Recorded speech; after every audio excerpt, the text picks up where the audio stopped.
All right, Boston, you got to put in some work for me here.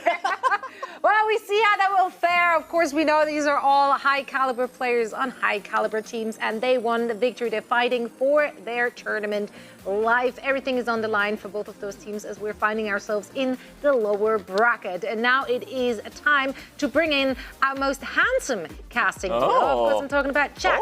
And Costa, he's back! Yay! I'm happy to be here. You know, it was funny, so you were talking about Boston, hyping them up so much, and I thought the desk had all been brainwashed along with Jack, but I haven't been brainwashed. I appreciate some of the Hangzhou It's hard being right so much. So it's hard being it's right. rough. It really is rough out there. That's crazy. It really is. I can't believe the desk will vote Spark. That's disgusting, actually. I think it's worth noting. I'm going to throw you under the bus here, Jack. Didn't you have Houston Outlaws going out as one of the first teams in this tournament? Oh, nice. Yeah, Jack. Boston win. Boston win, don't worry. Boston go all the way. Oh, okay, yeah. No, mate, this is where the road ends. Hangzhou Spark, I believe in the Hangzhou Spark. I think they are the better team. We were talking about both of these teams in the green room coming into this. Yeah. They're both very individualistic types of players, right? They want to play to their strengths. They're just going to have raw power. The synergy isn't there at the same level that we see from the Houston Outlaws or the Atlanta Reign, but pound for pound, both of these teams pack a punch. Yeah, it's really pop-off moments. I mean, we saw a lot of that from Boston and the Hangzhou Spark yesterday, Scott. I mean, the thing is with the Boston, they've been doubted this whole season. This whole season, people have been doubting them. And, you know, at some point, they've got to kind of silence that. I mean, losing yesterday, yeah, whatever. Spark also lost, bro. I don't know what you're saying. Yeah, but they were both bad 3-0s. And that's the thing about both of these teams is that they've shown some good signs throughout the season. They had their strengths, they've had their great matches, but neither of these teams were able to hold a candle to the strength of the Houston Outlaws and the Atlanta Reign. First map, Antarctic Peninsula, knockout round, of course, Scott.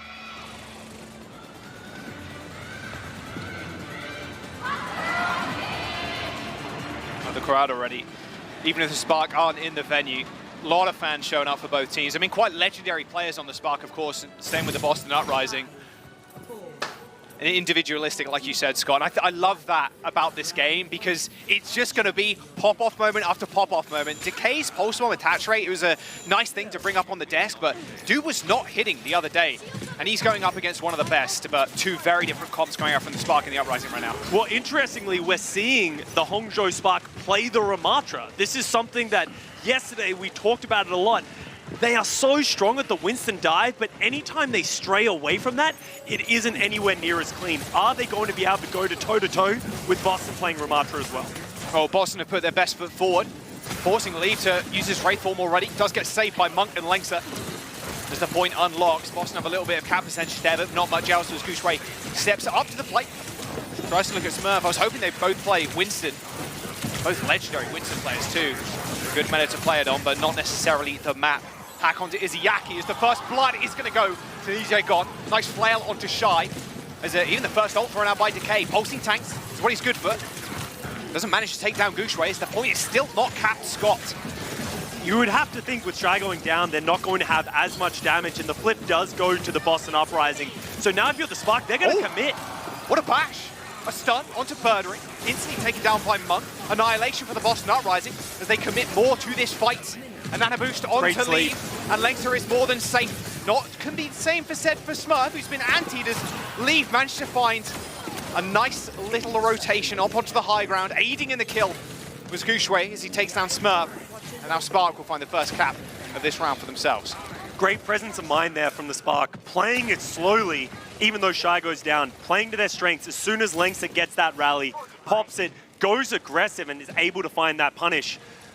But now the ultimates are starting to come up. Both teams are going to have the EMP. How do you utilize this? The Spark don't have that rally to give themselves the sustainability. They don't have Nano either. If Lengser gets caught, he could be in trouble. Two ultimates, 3 coming online for the Hangzhou Spark as Birdwing tries to find an entrance. Beautiful EMP. Catches lead, completely off guard. A return EMP from Shy, but only hits one. Smurf recoiling slightly as he is anti, but he wears it off. He just kind of walks away, folds his arms. And that's about it. Decay with another pulse bomb. Guy's farming him. Wants to make sure he pays for it. Yesterday, like you said, Scott, those pulse bombs were just not hitting. Trying to prove the doubters wrong again. The Boston Uprising Pushing a little bit forward here, trying to get Monk out of the picture early, but it's not going to happen. Just trying to get ult charge up as well. They use so many ultimates to get this flip going. They know that Hangzhou Spark have the advantage. You don't want to give them the space to step up and use the ultimates how they want to use them. Annihilation and the Death Blossom for the Spark. Slowly but surely making the way onto the point as Izzyaki is rather safe on the high ground. Here's Lee though, Death Blossom in the backline. Nice. Izzyaki, no response from the Boston Uprising backline. A devastating loss for Boston as they will forgo the point now, as the Spark only need to use that Death Blossom to secure. And Gushway's still holding on to this Annihilation, and they have the nano boost to deal with it as well. So that's so much power that they have in the front line. Uprising, with no ultimates at the moment, gets rid of the Translocator, still looking for Shy. Cheeky. Oh, they found him too. Translocator up in one. He throws it away, but his life is dead. There you go. Spark now with one person down. Anti-nade onto Length's good, but Decay still trying to focus these tanks. Gushway does get nanoed, so not a pulse target Decay wants to hit right now. He's just trying to punch through the shield. Lee Jae Gon does so quite successfully. Knocks Izyaki's lights out too as they continue to hold this point. He's got 70% in building, approaching last fight for the Boston Uprising with almost 4 ults on the board. Yeah, that power from the Annihilation with the nano boost, just too much for the Uprising to deal with. 81% here for the Spark. Uprising need to find some value. How do you get in here? Do you enter with the EMP and then allow Smurf to go aggressive? But Shy has an EMP as his own. Are they going to let them just step up and play their own game? Shy setting up, leave there too. EMP straight onto Lee Jae Gon, no pocket. Izzyaki was hacked, couldn't use the nano. Both Briggs dead, but now Monk follows.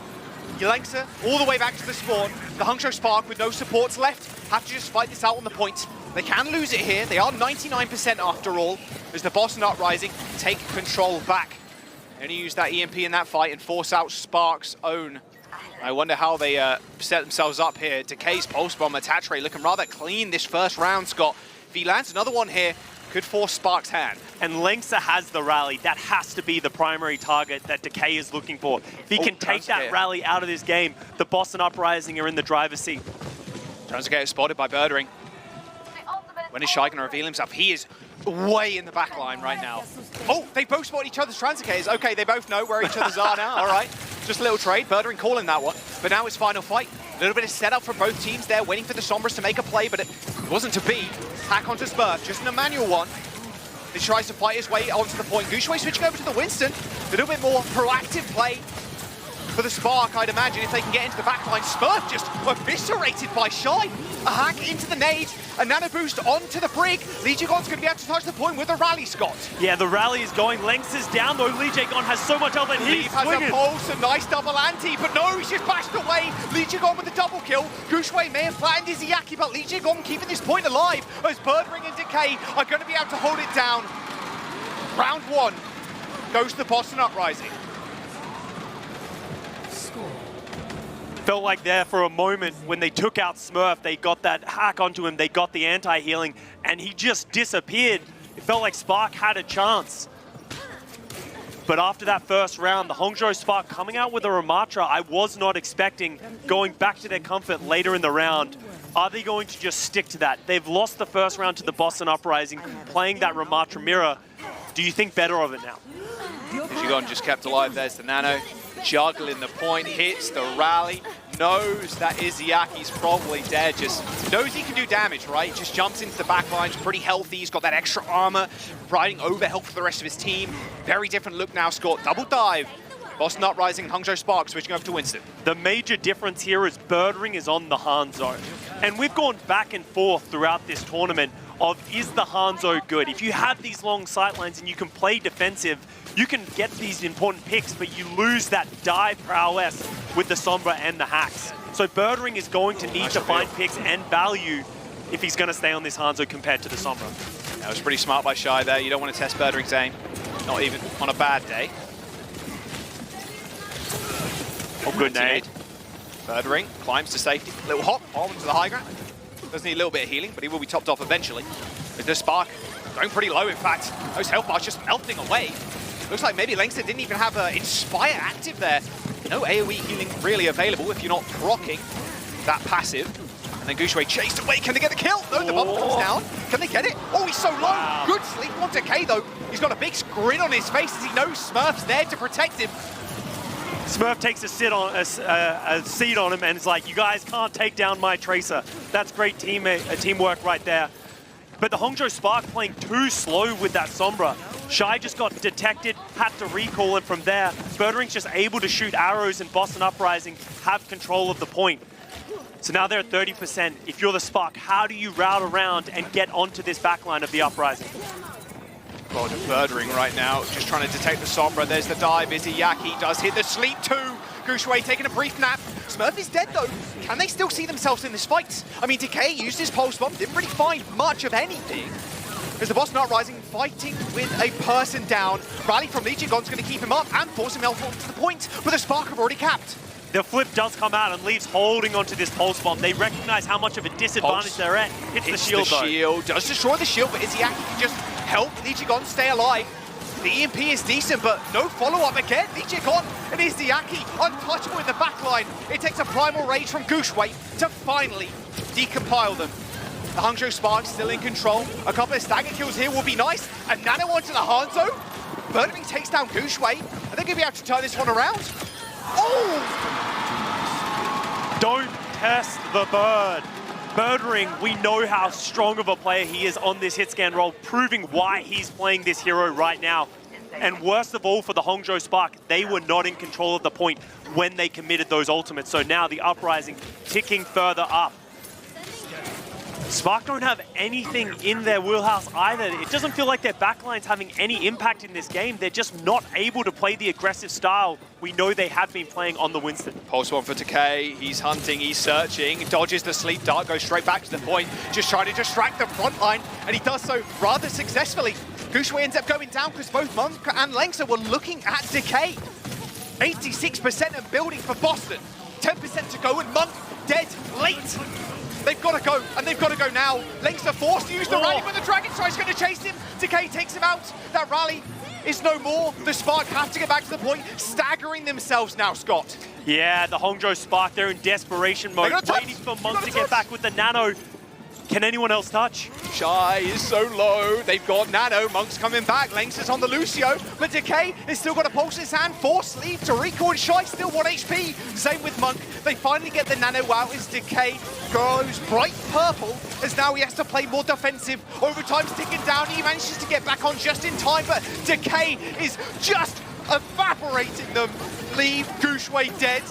Legigon with a rally on the point. Lengsa down. Boston Uprising up a map. In full control, playing both different setups, playing the Winston and playing the Ramatra. We talked about the individualistic style of both of these teams where they just require individual pop-offs. And we saw that from the Uprising in that map. Birdring going crazy on that Hangzhou. They're going to need that in this series. Man, Boston, devastating loss the other day. A bounce back, surely, here.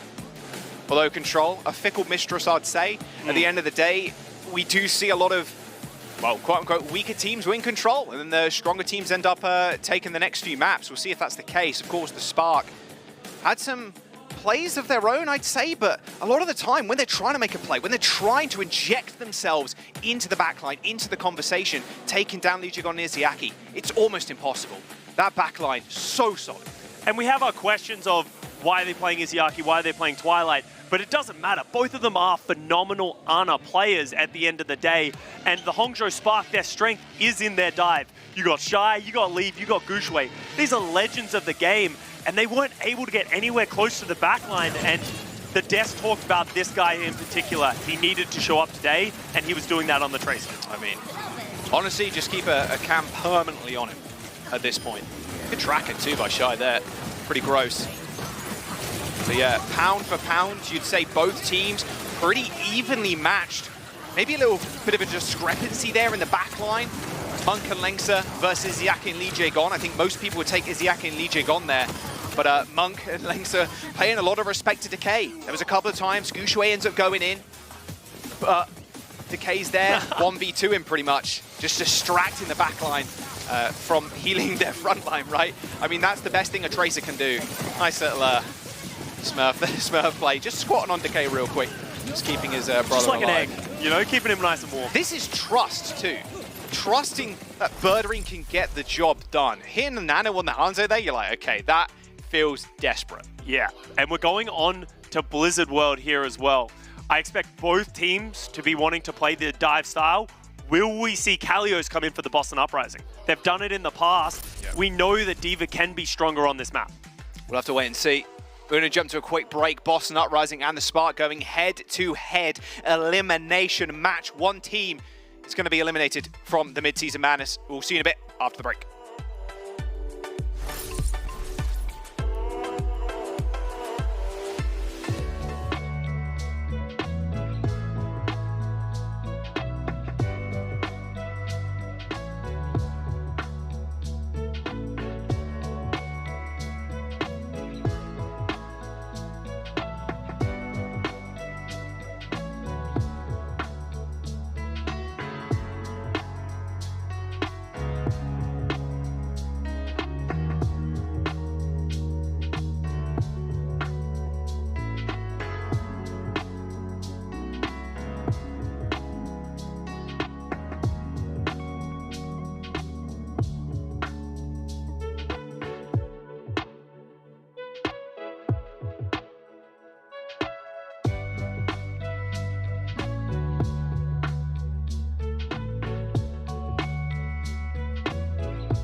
Welcome back. Boston Uprising and the Spark head-to-head right now, trying to keep themselves in the Midseason Madness. We're jumping into map number 2. We're going to go to a Blizzard World. And Scott, what a first round that was. A 2-0 to the Boston Uprising. Was pretty close, but, I mean, got to be honest, a little bit quiet there from Shy. It wasn't really hacking the planet at all. It was just hacking a couple of PCs, if that. I mean, the guy Sombra, we know it's good, but just ineffective against the Boston Uprising. It felt like the Boston Uprising were doing a phenomenal job of keeping him in check as well. How many times did we see someone camping Shy's Translocator? They know that he's going to put them in a place which they can isolate, and then that shuts Shy down. So if you're the Hangzhou Spark, you don't go away from what's working from you so far in this Midseason Madness. You need to stick to it, but Shy needs to find a way to adapt his style. See a change coming in here. Oh, yes, sir. My GOAT, Twilight, coming in to play the Ana. And I wanted to bring this up, Jack, because we've seen the Boston Uprising so far switching Izayaki and Twilight back and forth to play the same hero, to play the Ana. I'm not usually a huge fan of that. Prefer I just say pick one. But I guess when you have a wealth of players like Izayaki and Twilight, why not? It's crazy how much talent they have on the backline, for sure. It's nice to see Twilight in, the grenade god, sleep god. Best Ana in the world, for sure. Oh, I like that Tom and Jerry sign, actually. Everyone's such good artists in these great. crowds. Oh, it moves too. Oh my. It moves too. Next level, next level. Oh, it's got some tongue. That's Dude, sick. Jack is such an excited kid. It's like Oh, when he's like, it opening moves. a pop-up book, he's like, oh my god, Yo. the book. You ever know what to get me for Christmas? Yeah, that's right. Pop-up book. There it is, my GOAT. Twilight is in. One of the only players left around from Apex Season 1 so many years ago. My God, his career has really just been astounding, and you can see why the Boston Uprising picked him up. I mean, Zana play really some of the best in the world. Some of this Izayaki, though, Izayaki a little bit more flexible, I'd say. And it's been a bit of a discussion, like you were saying, when do they have Izayaki, when do they have Twilight in?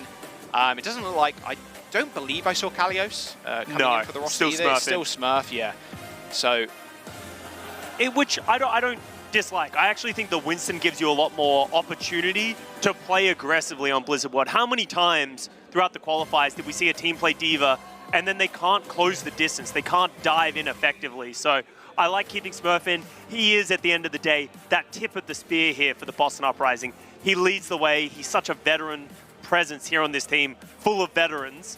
So you gotta look up to that and stick to what's working. a lot of Spark fans in the audience too. Good to see, good to see. It's just good to see fans. And look at how many people are there. Yeah, feels pretty good. Have a big stage like this all lit up and the players playing, of course. Unfortunately, Spark aren't there, but I mean, the Boston Uprising, just seeing players in seats is always a good thing. So look at what Decay did that round. Not bad. Yeah, only a single death. It would have been two if Smurf didn't take a quick squat on him and save his life. 7 final blows, 20 limbs in total with 10k damage. What more can you ask for? 1 solo kill. It's always been a bit of a weird stat, solo kills, but I mean, yeah, whatever. I'm not really sure how that's tracked specifically, but I mean, we'll take final blows and eliminations pretty damn high. And he was a bit of a fight yesterday, being real. Yeah, he being was. real. Pulse bombs were just not connecting, which was weird. And this is really funny too, because Decay puts up these performances in a playoff situation. We're not in playoffs, but I mean, you know, we're in a bracket tournament style system, so you're expecting Decay to come up big. And yesterday I was worried. I was like, okay, well, are we just not going to see that Decay, that level that we expect from him in these situations? But, you know, right now we're in elimination style, so you best be bringing your A game. Blizzard World up next. It's interesting when you talk about Decay in that way, because we hype him up and talk about him as potentially one of the best DPS players to ever play the game, because just of how dominant he is, how flexible he is. Oh, yeah. He's always been in the conversation of, you know, top 5, top 10 DPS players that we've ever had around. But it feels like we very rarely see him perform that way on stage when it matters the most. He has usually gone quiet or something's happened, so it would be awesome to see him step up and play in the way, in the style that he did in the qualifiers that was just so dominant. As you said, Jack, over to Blizzard World. And I feel like this is a pick for the Hangzhou Spark. They're going to feel a lot more comfortable here. Might give them better flank routes, allow them to play this Tracer Sombra Winston more effectively than you can on Antarctic Peninsula.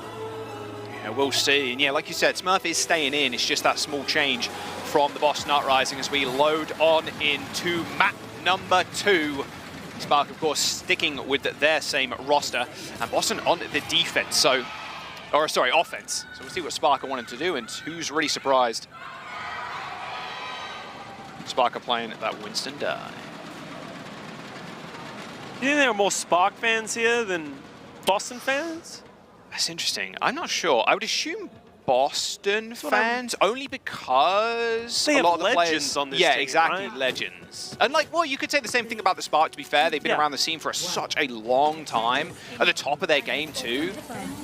Little hog, TP, little hook, no hook, as they just get back down. Shino's better than to stand right in front of them. Hero compositions, both playing the Winston Tracer Skill Sombra. matchup. Pretty much as we expected. feel like this should be a better indication of both of these teams and where they stand on these compositions. Taking the high ground, pretty important if you're a dive comp. Spotting out the supports, waiting for the Sombra to set up, go for a manual hack, who's surprised though. Monk on the high ground, Smurf, short hop, onto heights. Lengtser, purple, all good though. Nice leap onto Smurf, does get hacked and anti, but managed to get the leap cooldown before he ended up getting hacked, so hacked mid-air, unfortunate. Speaking of which, almost hacked again. Nice little bubble dance there. Smurf does end up going bright purple as he has to back away once more. Solo, under 100 HP. He's just getting burnt down. Nice saving nade by Twilight there. Keeping him alive. My goat, just doing such a great job. Twilight and Lee J got to be so good. But as I say that, cast the curse, Lee J Gon gets flattened by Gushwei. Yeah, his shield just burned away there, Scott. Pretty rough. Lee forced a recall. Doesn't matter though. Nano boost on Gushwei to keep them competitive. As even Lee goes really low. Can Smurf get the snipe? He cannot. Still trying to dice with him though. He's still willing. Bit of free ult charge, I suppose, but first ult went to Spark and they used the nano on Gushwei to secure that fight. Decay, I think he used the pulse well, must have done. I mean, he's got no charge of it, so. And Shy already has his EMP, beating out Birdring in that charge. Oh, with Leaf going down, is Boston Uprising going to walk into this EMP trap? I don't know how Leaf went down there. Must have been put with his trousers down, or I guess the recall not there. Nano boost on to Lee J Gon as they do rush the points. No lead, no damage, no chance to defend that. And their backline just huddling for warmth on the high ground, but no, that Igloo melting away. So that first point is going to go to the Boston Uprising. And now, oh, everybody's favorite point of the games. Blizzard World second. Infamous second point. It's so difficult to close out this final part of the second point, but Boston Uprising have a lot of ultimates to work with to at least get to that point. Lever's got to be careful. He got caught in the last round. That's why they lost the first point. If he's going to get hunted by Birdring and Decay, he needs to play safer. Legend in Leave. He's got that pulse. So's Decay though. He's farming it. Matching Decay quite easily. He's already surprised though. Like you said, Scott, two legends of the game, two legendary Tracer players. What a better battle that you'd like to see in a tournament-style system. EMP. My God, Gushwei. So much damage. And Shy goes down as well. I don't know. Boston Uprising are playing a very passive style right now, and they're just punishing Spark, who are trying to take space. Gushwei even tries to go aggressive himself and has to use the primal and gets nothing from it. Can't do anything. Pulse-bomb EMP used as Monk squished into a pancake. And that is going to be the collapse of the Spark. Gushwei is just getting rolled. This guy is permanently asleep. He's got his nightcap on and everything. And Spark committed ultimates. They used the rally, they used the nano boost, they even threw a pulse bomb as well. And the Boston Uprising are rolling through this point so far as it just feels like pick after pick are coming to the Spark. We talked about neither of these teams having great coordination, but Boston proving that they have it when they need it. Touch the point, all good. Smurf though, with a kill onto Shy. Nano boost onto Lee J Gon. The Adamantium backline standing strong. Lee J Gon's got one. They need to keep this point alive. A nice defensive nade will keep Lengtser up. Lee J Gon eventually slain, but not after a valiant attempt by Twilight and Lee J Gon. They've been really liking this nano brick. Lee J Gon making him that raid boss, allowing him to play aggressive. Shy's found the translocator. They know where he is too. He just spotted revealed. Him. What? It'll be interesting to see. Birdring's got to be careful. As soon as he unstealths, Shy's going to hit it. Does he know? There it goes. There it is. Translocator broken, I'd imagine. Yes, it is. Birdring in trouble. Nowhere to run. Gushwei chases him down, hounds him down, in fact. 2 minutes to go. Blizzard World second. Yeah, you're going to get a decent look at it at this tournament. You have done already. Oh, missing pulse bomb there from Lee. Smurf, yeah, taking a little bit of damage. You have to wait for Birdring to get back. EMP, closing in. Just charging a little bit of that nano. It's the Uprising getting closer. Birdring also getting closer to this EMP. This is the most difficult point to start finding position. You can see the Uprising, they're holding themselves up in this corner, but how do you close this distance onto Monk in the backline right here? Oh, Leave is just stepping into Birdring's domain. Once again, caught off guard. Decay with a pulse, and Nano onto Gooshway, but he's been flailed away. His impact in this fight has just been completely nullified. A rally from Lengsa. He's so scared though, and an EMP on the point as the Spark were desperate to touch. And now Monk is gone, and the point has been unlocked. Boston Uprising, and they are just playing Spark like a fiddle. It's been tough to really make a claim in this fight at all. Both Leave and Shy are just getting dominated by Birdring. I don't even know if it's the Boston Uprising playing the Spark like a fiddle or just playing Leave. It feels like Leave is just getting caught time and time again. He needs to play closer to his team or find a way to get effectiveness without going down. They're losing multiple team fights and now 2 different points. You can't miss those, you cannot miss those. Good nade from Monk. Should stabilize at this point. This is the corner you really want to hold on, even if you are playing die. Nice manual hack on Gooshway. Man, this guy takes some punishment, that is for sure. He's permanently at the mercy, I feel like, of Birdring. As soon as that bubble goes down, Scott, I mean, he's got a hack heading his way. Only a minute 30. Feels like Boston are going quicker than they are. Big EMP. Hits Decay, hits the recall though, and a Nano onto Lee Jae-gon. Of course they're going to be safe. You got Twilight and Lee Jae-gon in the back line.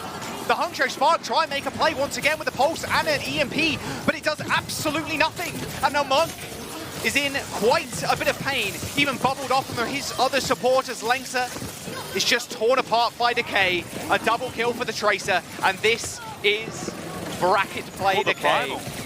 And Leave and Shy just can't get anything done. I say that, all right, cast a curse. Finally, Leave makes his mark in this fight, but is it too little too late? A minute left for the Boston Uprising as they got an EMP and a pulse to send into this next fight. Gooshway was able to hold on to that Primal Rage because he got hacked and stunned and slept and main tanked. Went down, but he comes back with it, has the confidence with himself and Leave to be able to close that one out. And now we're going into final fight territory, Jack. Boston Uprising with only 40 seconds remaining, but Birdring with another EMP. He's been finding the perfect target. Oh, he's up. He got one, and it's Monk. That rally does not connect with Monk at all. Birdring does pay for it with his life, but it's only Lengsa right now.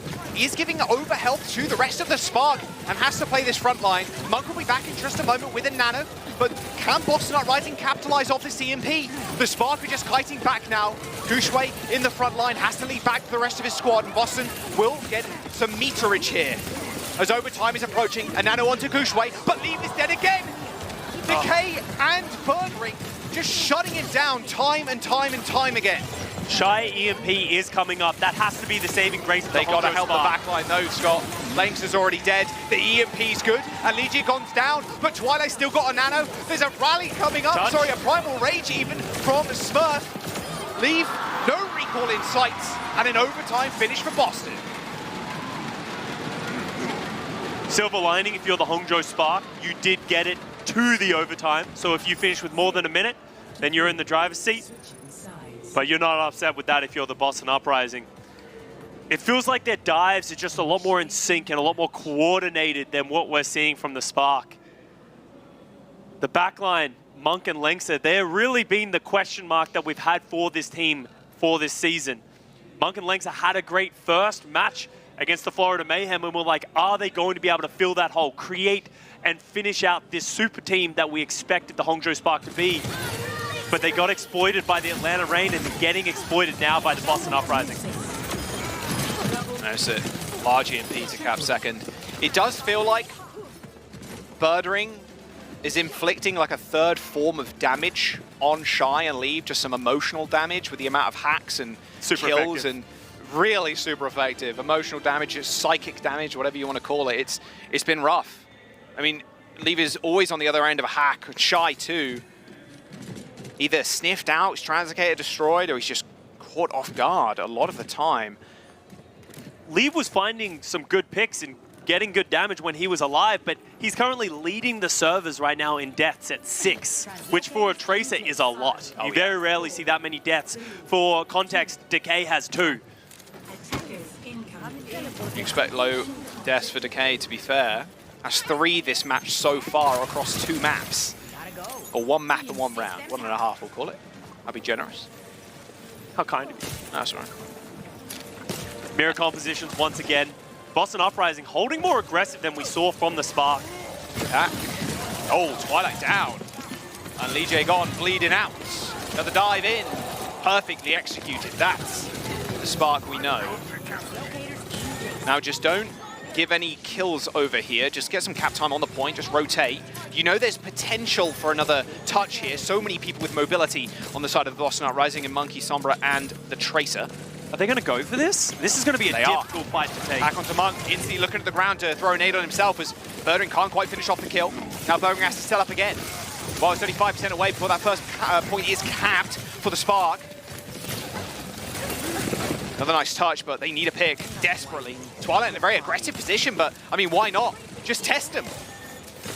Hangzhou Spark have bent back a lot, but now the trap's there. Good nade, good nade.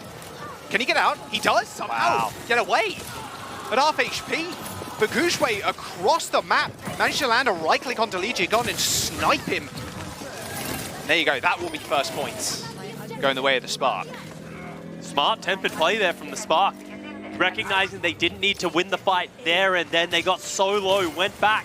And now they've capped out the first point in pretty quick time, not having to use an ultimate and looking for staggers. Oh, wow, very aggressive Nano from the Spark. Kind of dominating the backline. Good stuff, get some free push, but how much of this is really worth, Scott? I mean, you're holding the spawn door, sure, but I mean, the forward hold is great, but the payload is so far back that you can't imagine Boston Uprising aren't going to find a flank route with the EMP here. But it's about denying the positioning as well from the Boston Uprising. Make them play their own resources, make them have to play slower to get this distance, and that's sort of given Spark the backline spotted opportunity they've had, but Birdring with the EMP. You don't need night vision goggles for that. EMP! Oh, Birdring straight in front of the brig gets smashed. Twilight and Birdring dead. Beautiful response there from the Hangzhou Spark, who managed to get the rally off. 4 minutes to go. That positioning squandered by the Uprising now, Scott, as they're forced to back away. Yeah, Birdring getting a little overconfident with that EMP. You can't get bashed, but you can still go down. Hangzhou Spark putting the foot on the gas. Both pulse bombs leave. Oh, and Smurf's dead. Uh-oh, Boston Uprising, antied on a rally. And Decay missed the post bomb, dodges the sleep dart, but Lee Jae-gon's dead. Spark are just rolling through the Uprising right now. Riz at an all-time low. Oh my god, you see a little TP there? Little B-hop into the TP of the spawn. One of the best updates the game's ever had, I'll say. True, it's a nice thing. And that overtime finish by the Boston Uprising is all of a sudden very important, because the Hangzhou Spark, if they can finish this map with more than a minute remaining, the Boston Uprising will not get another opportunity to attack it. They are just playing so aggressively as Gushwei's in the backline. Different tempo from the Spark, but Birdring, that's a good sleep, a good anti.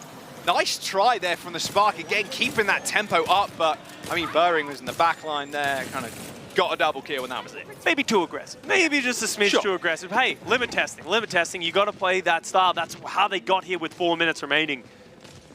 Oh. You can shoot through those doors, but does it do damage to the trap? Yes, it does. It does, yeah. There you go. Today I learned. Shy's dead. Oh, there we go. Good stuff. Oh, that would have landed if you didn't bring that. That would have landed. Me, every day, in solo queue. That would have landed if you didn't hit the ring. If that guy didn't move, I would have hit that shot. Exactly. That's what I'm saying. The Boston Uprising have done a phenomenal job against Shy Sombra. It feels like his Translocator is constantly being hunted. I mean, Smurf's got Primal Rage. He shrugs that one off. Doesn't really get anything done with that Pulse Bomb. There you go, into the backline, instantly pops that Primal Rage. Oh, a Pulse Bomb. Oh, narrowly missing the shield, and an EMP from Shy shuts down Decay. As Smurf tried to put himself forward there. I mean, he was trying to jump the backline, Scott, but playing that far forward, rather dangerous. Same with Gushwei. Another defensive EMP, this time coming out from Birdring. They are trading blows backwards and forwards. It's tough to really make moves if you're the Spark. Losing the EMP is pretty devastating. You've only got 3 minutes left on the clock. Such great heads-up play there from Birdring, recognizing you can't allow Gushwei to keep playing that aggressively. Drop the EMP, stop the push there, but now Boston Uprising are the team that over-aggress as Lee Jae-gon goes down. God, there's just so much over-aggression. Where's the defensive play? Here's Gushwei. He's in the backline again. Kills Twilight. Has still got Primal Rage. Birdring's been spotted. Oh, jumps to the Translocator, but the Translocator was in spawn. Luckily enough for Birdring. Decay has spawned and has got a pulse. as Lee Jae-gon forces the issue, pops the rally to get out of the spawn wars, but no. Leave shuts it down with one swift move, and with Smurf dead, there's very few people now to touch the points. An OT finish for the Uprising might be disastrous for them now, with Spark looking to finish with time. Decay dead, and Lee Jae-gon can't quite get back in time. 2 minutes and 19 seconds, as now they get a free attack. The Spark just changed gear on the Boston Uprising. On Control, we talked about it. It's very different how it plays out. You can't really play with that type of tempo. You're just meeting in the middle. But Hangzhou Spark now, when they're on the aggressive side, they're just never slowing down, not allowing Boston Uprising to slowly shut down Shy or slowly hunt down Leave. Gushwei recognizes, I need to be the one to go aggressive, and it's working on Blizzard well. Yeah, complete tempo shift by the Hangzhou Spark. Nice plays. I mean, the real linchpin in that fight was that right click from Gushwei onto Lee Jae-gon of all people, somehow, and sniping him away. And that leaves Twilight completely vulnerable. See if the Boston Uprising change how they're going to hold on this first point, because last time I questioned why they were holding so aggressively and it got their backline picked immediately. Maybe they'll play more defensively, get Twilight on that back high ground, allow them to charge ultimates a little bit more. But maybe they're thinking better. I do like the aggression here. You do force Spark to kind of jump into you. You definitely are in an advantageous pick. spot, right? You're on the high ground, you're on the defense. The backline should feel safe. Oh, Murdery did not feel safe at all there. Curious, maybe detected shot. Don't want to get hacked when you're Sombra in that situation. There goes the backline. They've already fallen back. Yeah. Smurf's vibing though. Happy on the high ground. Oh, for long. 2 minutes. It's all about burning the time bank here. The Shy trying to make his presence known in the back. However, no manual hack. Oh, what a nade from Monk. Can they follow up? Of course they can. Good dive from the Spark. And the backline dead. Boston Uprising on their last limbs. There's no hope, no chance. And the Boston Uprising go down on Blizzard World. Hangzhou Spark tie the series 1-1. Put some respect on Monk's name. That was an enormous nade, just instantly deleting the backline of the Boston Uprising, and that's the Hangzhou Spark dive that we know and expect. Individual play making. That is what this series is about. Some of the highest tier players on their individual roles. And Monk, you know, I mean, hitting those big nades, that's what you really need. I mean, Shy couldn't get a hack off, but I mean, as soon as Shy got detected, you saw the Boston Uprising backline. They shifted their position, but it was into Monk's sightline. It's just corralling in a big way, right? You're just sort of trying to manipulate the backline into the position. He didn't need to fire a single bullet to do that. You just forced them away. As soon as you see, oh, detected. Yeah. Oh, I heard Sombra. I bumped into her. There she is. You're kind of forced to move because you don't also want to be around that corner, that archway. Because if you are, you're gonna get dropped. You're gonna get dropped so fast. So now the question, if you're the Boston Uprising, where do you go? We're going on to Escort. Do they go to Shambali Monastery? A map where it's almost impossible to play Winston at this point. You know that you're better at the Ramatra composition. It makes sense. Escort is game mode, Scott. Yeah, loser's pick, so like you said, up to Boston. Yeah. I think that has to be the thing that you look at. That's the advantage that they have because they won the first map, is we can choose a map that the Hangzhou Spark will feel uncomfortable on. Because they've shown pretty much throughout the entirety of this tournament that they are a Winston one-trick team. It's just the truth of it. It's where they're at their best right now in this meta. Good meta for it, though, you'd argue. Nice to have a meta that's going to carry you through all the way to the Midseason Madness, that is for sure. Boston Uprising kind of played at their own game. I mean, Decay on the back end is going to be real. Not hitting those pulse bombs. Yeah. Decay in general on the defense didn't really feel like he was having a whole lot of impact in general. It felt like he wasn't able to get that same value or get in with those dives. Monk giving him the little 3-tap. Love to see that. I mean, this backline is just so hard to dive. Jesus. This is where Bird Ring too. I mean, at the end of the day, when you are playing Dive, it's all about a race to the finish. And that finish line being the elimination of the enemy team's backline before yours get eliminated. That's and name of the game. yeah. And we are heading over to Shambali Monastery, Jack. A little ram? Bit of ram. Oh yeah, I'd imagine so. I mean, like you said, at the end of the day, Antarctic Peninsula, a 2-0 for the Boston Uprising, utilizing that ram comp, at least for some of it, on that one stage. So it's probably what we're going to see next. We're going to jump to a quick break. Boston Uprising, Hangzhou Spark, 1 apiece. We'll see you in a bit.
Oh yeah, we are back. Boston and Spark now tying the series 1-1. But did you know, ours isn't the only place to catch exciting Overwatch competitive content. Teams across the globe are competing to be the first Overwatch 2 World Cup champions. Tune in June 22nd through July 2nd to cheer on your team in the online qualifiers. Top 16 teams will battle it out in an epic LAN this fall. Head over to overwatchworldcup.com for more info. You'll be able to see the Hangzhou Spark representing China, but for now, let's see them play for the last APAC spot in the Midseason Madness tournament as they try and take down the Boston Uprising on Boston's map pick. Scott, we are going to Shambali Monastery. Yeah, the Boston Uprising opting to stick to the style of understanding the weaknesses of the Hangzhou Spark, knowing that they're not going to want to play the Ramatra. So the question is, are the Spark going to try and play it? We saw it a little bit on the first map. It was okay. Honestly, they went toe-to-toe, but they definitely weren't the better team as we have Kalios coming in. which almost prompts more of the Ramatra to me. It feels like that's the style they're going to play. Maybe a little bit of Diva as well from Kalios. Yeah, we'll have to see. Shambhala Monastery. I would imagine probably Ram here. You could play the Diva, but Ram's normally the port of call for most teams. Seeing a lot of Lee Jae-gon fans in the audience. Every time we scroll over, it's a Lee Jae-gon little sign. How can you not love Lee Jae-gon? You know, he's fun to watch. He does really awesome things, and then sometimes he does really bad things, which is really funny. It's also funny, yeah. Yeah, so there's a lot to like about Lee Jae-gon. Great player. Good to see him reunited and on a great team. A lot of Shy fans too, Yeah. of course. Who's really surprised? Big DPS.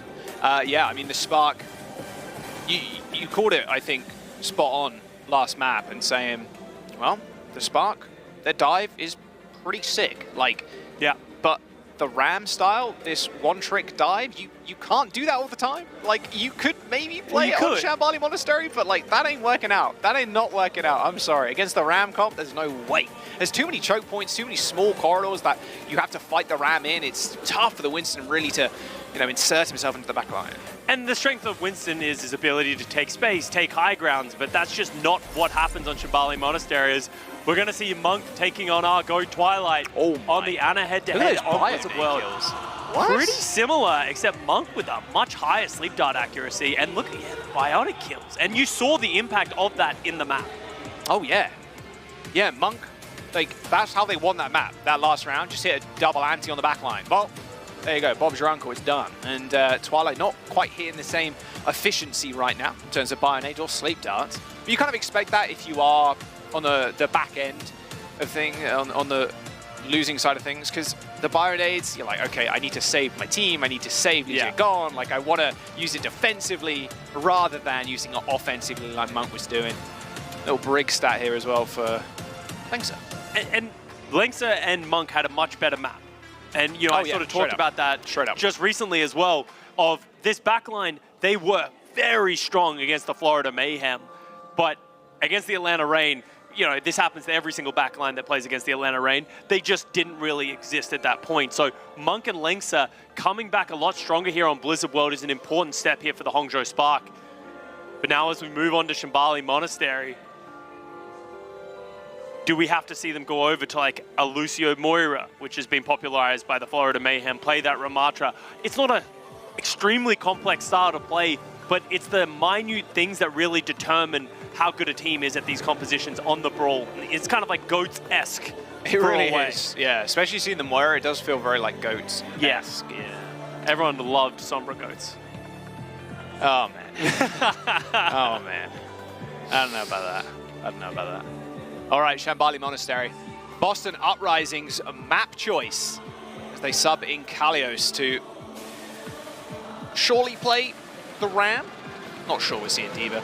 I like the adaptation from a lot of teams recently, just holding first. I really enjoy that on Escort. I think it does enable you to get multiple fights out.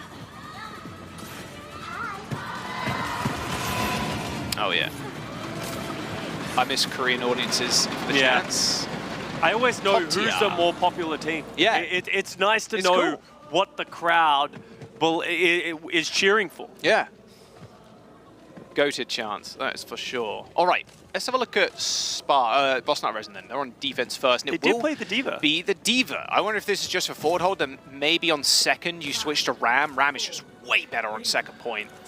I wonder if this is just an expectation. They expect Spark not to play the Ramatra, but maybe their expectation is wrong. Because this Diva into this Ramatra, I feel like you're at a massive disadvantage.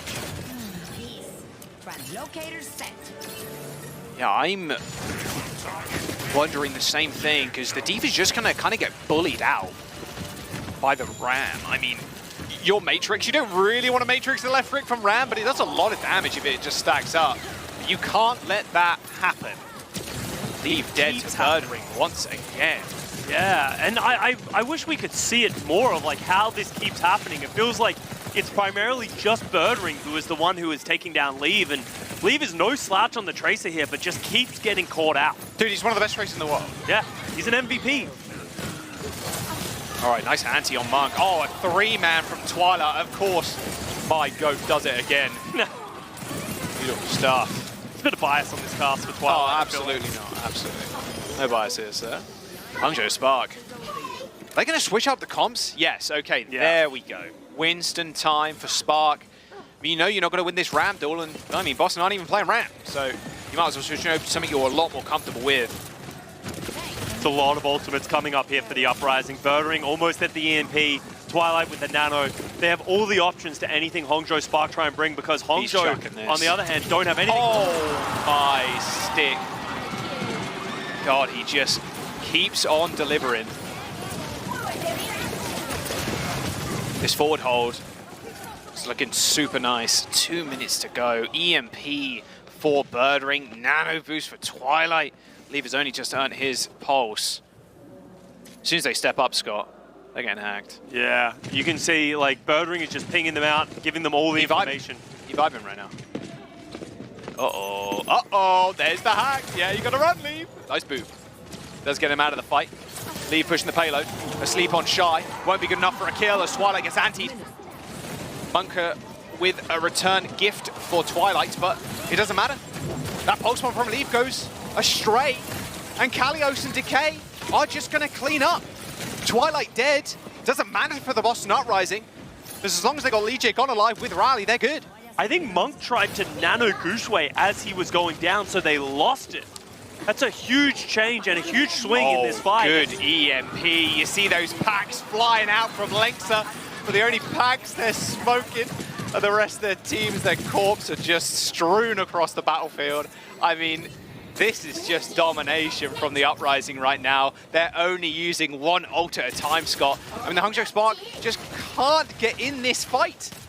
And this is why people don't play Winston on this point. It's just so difficult to step up and to approach. They have so many ultimates. Uprising has every single answer, but Shy with the EMP trying to find somebody. Manual hack into the EMP. It's good for one, but Monk's already dead. They knew that was happening. The Boston Uprising with a sixth sense. Finally, Leave getting himself on the board with that overhealth, aiding in 2 kills. But Boston Uprising still want to fight this. A nano onto Kalios. Lengsa's shield is not going to last long. They still have to fight through the overhealth from that rally that came out from Spark a moment ago. But they get another fight here. This is final fight, and they're barely around this second corner. Yeah. Neither team really has many big ultimates to take this team fight as well. They need to keep Monk alive, though. Birdering is just permanently hunting the backline of the Spark. It was good to see Birdering back in the league again, and you can see why the Boston Uprising picked him up.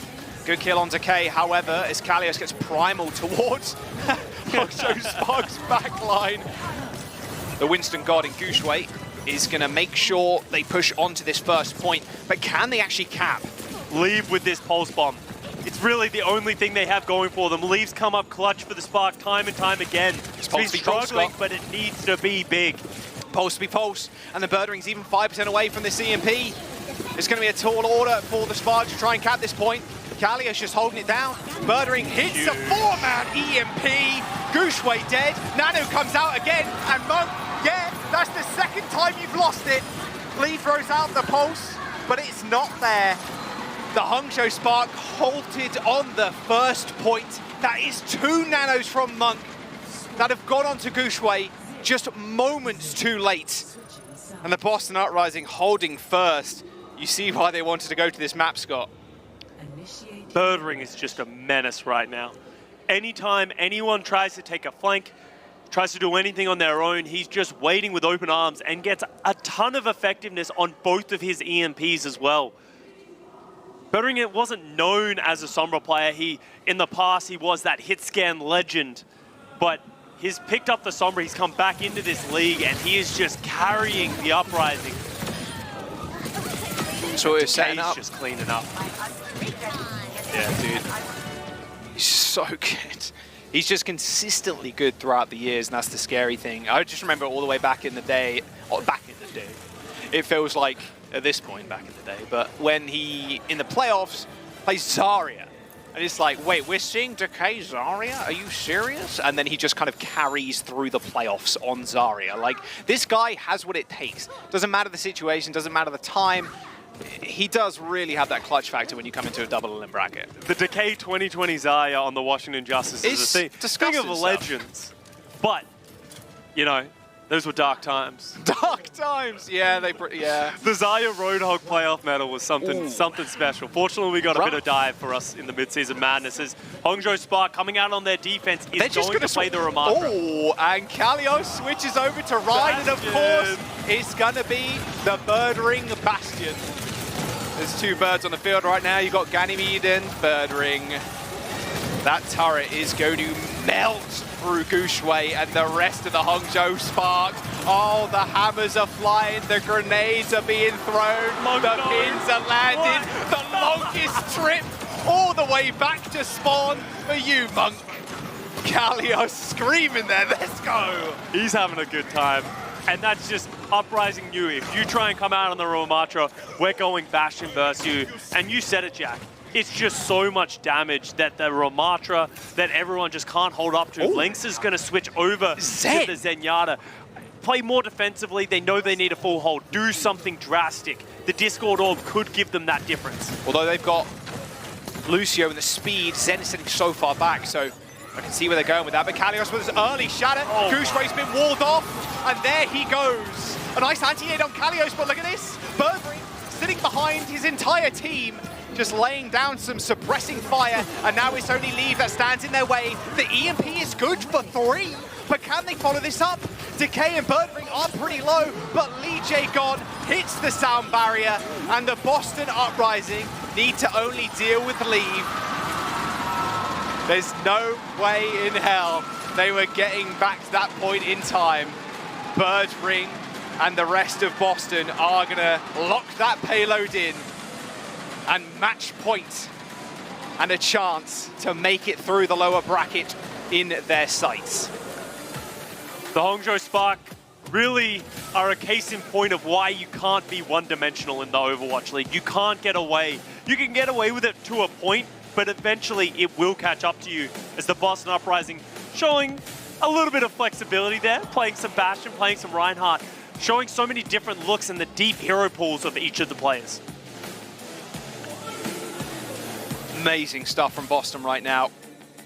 I mean, we know they're legendary players, but pressure really does make diamonds, and you can see it in their play right now. A lower bracket run for the Boston Uprising. They take down the Hangzhou Spark, the other representative from the APAC region. Very much a possibility right now. I bet Avril is shaking in his boots. And that's a narrative that we haven't talked about in this series yet, but we just saw the Soul Infernal get knocked out. If we see the Hangzhou Spark go as well, that means both APAC representatives in this tournament from the East will be out first, and that will really define, and everyone will say, and we can all agree, the West is stronger than the East right now. I'll have to see if Boston can just end it here. Of course, we are going on to Spark's map pick. After all, they won their last map pick in Blizzard World. So we go over to Control. The Hangzhou Spark had an incredible, had an incredible push on Esperanza just yesterday. And that was just a dominant performance. They were able to play their Winston and play it very strong as well.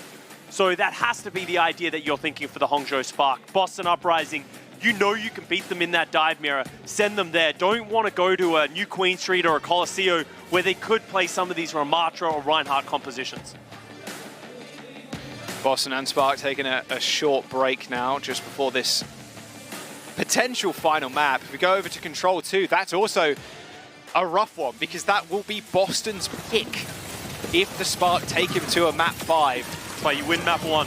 Yeah, right. That's why you win map 1. That's good coaching advice there from Scott. Yeah, appreciate that. Didn't get me very far in the Overwatch League, unfortunately. Just win map 1. Just do it. I learned that too late in my time. Oh, really? Yeah.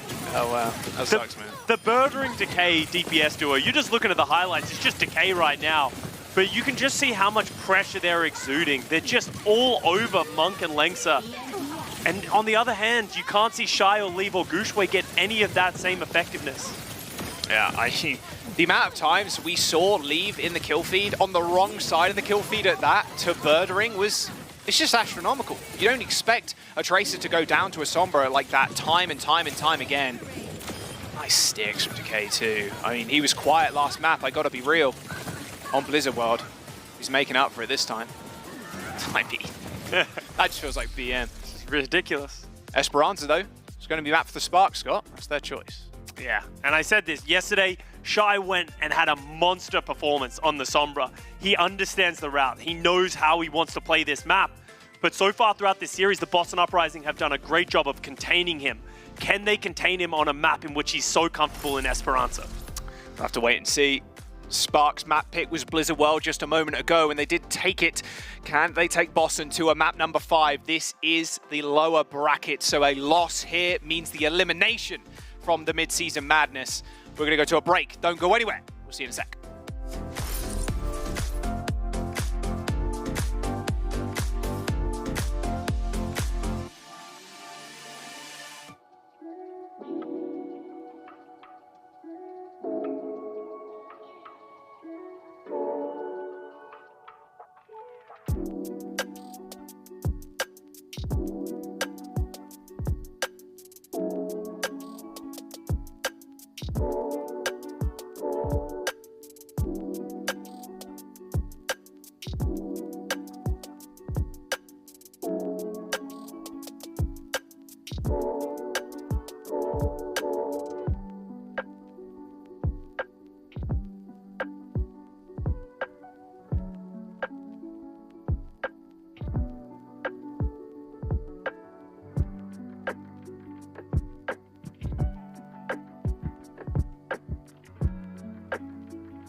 Yo, welcome back. Potential final map here for Boston Uprising if they can take Esperanza. And the Spark maybe looking to be eliminated. Second APAC team going out on the same day. Rough stuff for the Spark, however, it is their map choice. But let's have a look at some stats from Decay on Shambali Monastery. 14 limbs, 8 final blows, only 2 deaths, and 4 minutes played. Pretty good. That's pretty good. We saw the highlight reel, and it really goes to show he's just finding these picks. And Decay, when he's in this sort of demon mode, it feels like, where he's got his eye in, he's running people down. It's difficult to deal with, and he's not fighting against any slouches either. He's against Leave and Shy, these incredible Chinese DPS players, and Decay's taking it to him. Yeah, this was the Chinese super team that people were expecting to do exceptionally well. And the Boston Uprising, you know, seemingly unlimited amount of Riz right now. I mean, at the end of the day, people were pretty down on them going into the season, honestly. Like, even you were pretty down on them. I was still not down on them. I would like it to make this claim. I am still somewhat down on them. They've done well. Dude. They've done well this year, and it's awesome to see them here. Like, I feel like they absolutely deserve it. They're showing their championship caliber quality. But I don't have this team going all the way to the grand finals like you did, Jack. They're performing well, and they should get over the Hangzhou Spark. In my opinion, they are the better team right now, at least in just what we've seen in this series. But the Hangzhou Spark, they have had their backs against the wall many times before, and they can stand up. They have the individual ability to just step up whenever they need to. It has to start here on Esperanza. It has to start here. And like you said, Shy had a monstrous performance on the Sombra, but it has been Birdering and Decay shutting the DPS down, keeping them quiet. Yeah, it feels like Birdering understands the matchup better. It doesn't feel like Birdering is having as much individual like hacking impact and he's getting all those kills, but he's doing his job. He's mitigating Shy, he's charging EMPs, and he's finding a ton of value on those EMPs as well. Like, let me bring this up to you, Jack. Yeah. How many Shy EMPs do you remember from this series so far? Exactly. I can't really bring many to mind right now, while Birdering has had multiple ones that have just closed out teamfights and closed out maps. Well, here we go. Esperanza. Sparks hope here to keep themselves in and go to a map 5. Will be Control, though, that map 5, and the Boston get to pick, and they already won 2-0 on Control, so, you know, it's rough stuff for the Spark right now. I mean, Esperanza's the place to do it. This is crazy stuff on Esperanza recently, I feel like. It does feel like a map for playmaking, especially with these Sombras and Traces. A lot of high ground to kind of control. Sombra can find massive value as you kind of overlook some team fights.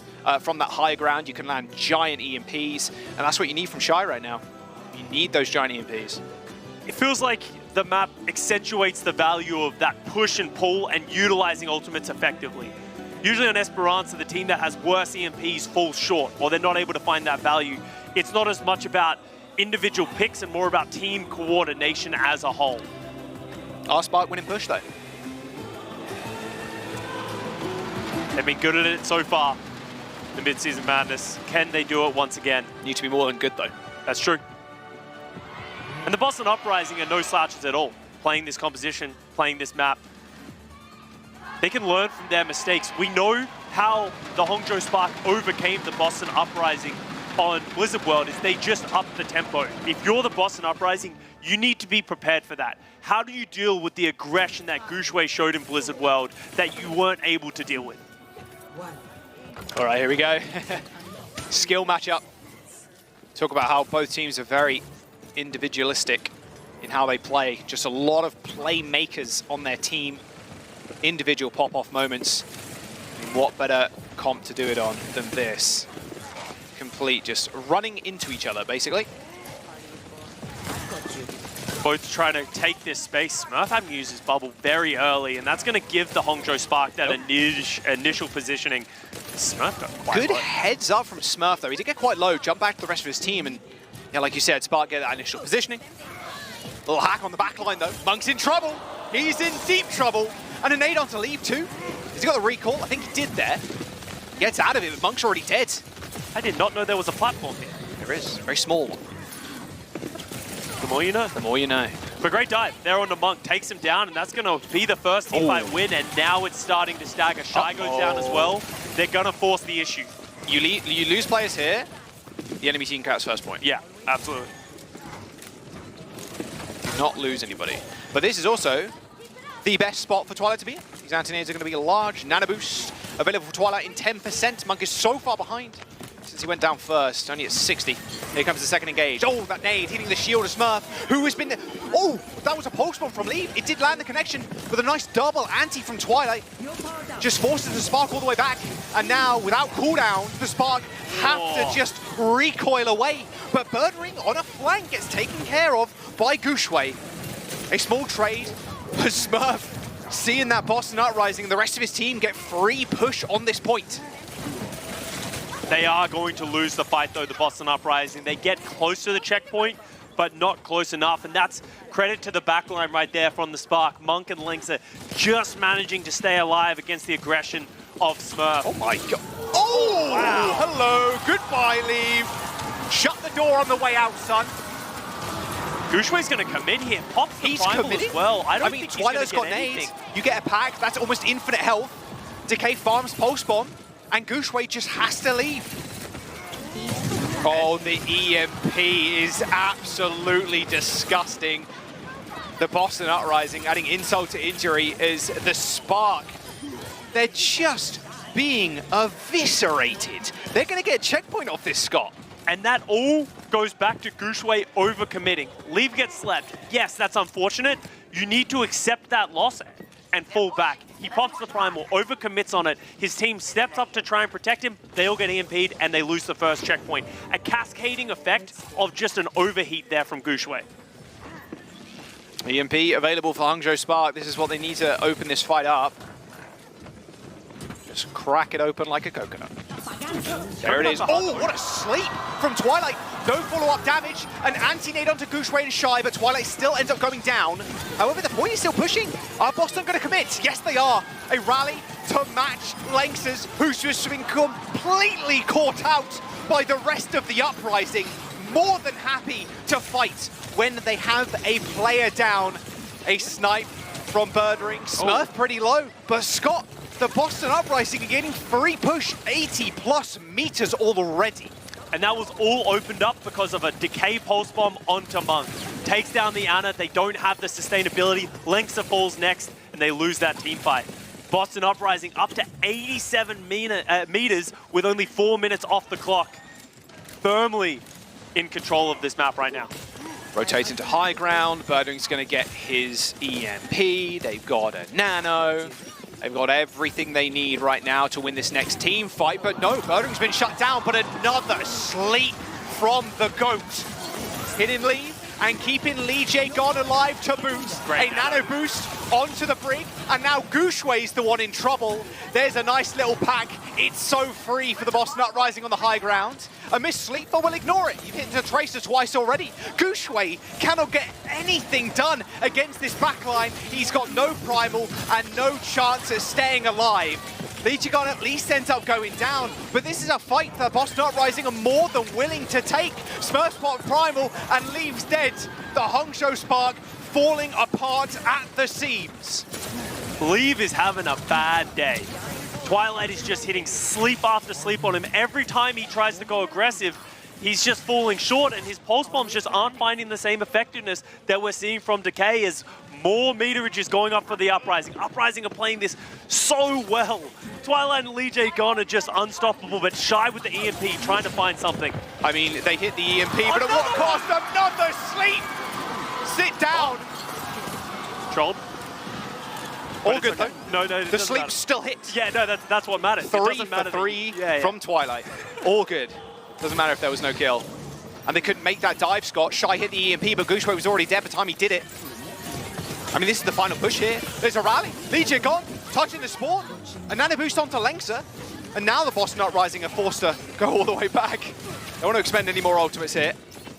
Be a full gambit to do so, but Twilight, he's just creeping. Oh, he got another sleep. Are you kidding me, Twilight? Are you kidding me? A nano in the small room. Lengsa, how about them apples? A nice little anti-nade onto Lee J Gon though, and that will finally end the terror of Twilight and Lee J Gon.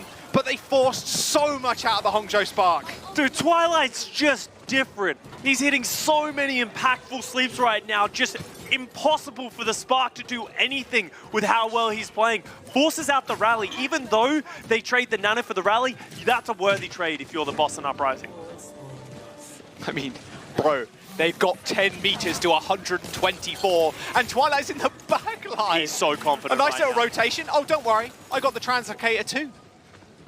He's so confident. He just believes he can never die right now. Is huge.